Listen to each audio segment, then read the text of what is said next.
All right, to understand leverage, picture that you own a building worth $1 million.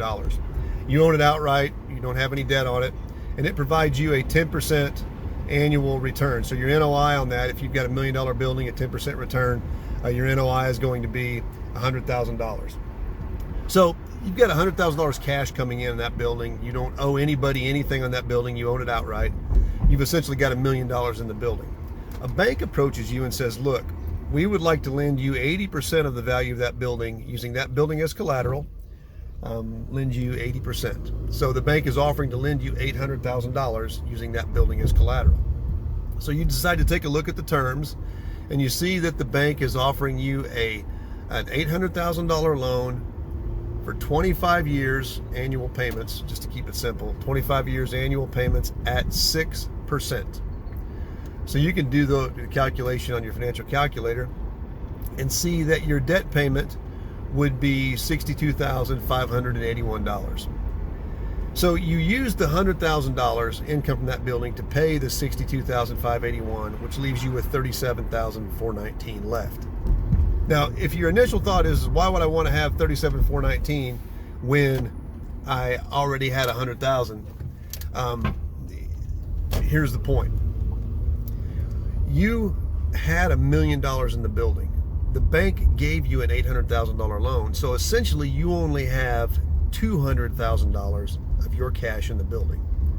Now your return on the $1 million building was 10%. Had you not put any debt on it, we would call that a cash on cash return. But now you've got $200,000 cash in it. So essentially $200,000 your money, $800,000 the bank's money. You've got to pay the bank the mortgage payment, and then the $37,419 that's left over, that's your return. $37,419 on $200,000 cash is actually an 18.7% return. So the building that generated a 10% return before you put any debt on it, you put debt on it, now it's generating for you personally an 18.7% return. That's the concept of leverage. Now, the difficulty is that you have opened yourself up to financial risk. You could lose the building entirely if you don't make the mortgage payments. So there's a little bit of a trade-off there, but not enough to negate most investors from utilizing leverage. Now, to go a little bit further into like over leverage it, let's say, you've got $200,000 in it and $37,000 of income coming from it. So you go to a mezzanine lender or a second lender and say, look, lend me $100,000 and I'll pay you 15% interest.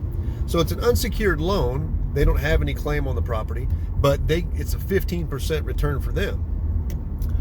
So they agree to do that. So they give you $100,000. You need to pay them $15,000 a year. You pay them the $15,000 out of the $37,419, which leaves you with $22,419. What's your return now? Well, you've only got $100,000 of your own cash in it. So the return is now 22.4%. So your little $1 million building that was generating 10% return through the use of leverage is now generating a 22% return. Right? Obviously, your risk is increased because of the financial risk of defaulting on borrowed funds. We understand that. But most investors will utilize leverage. Now, you could keep leveraging this and pay the next guy 20% or whatever. And that's where it gets to be a little bit tenuous. That's where some people are playing shell games with who's got money and what and such like that.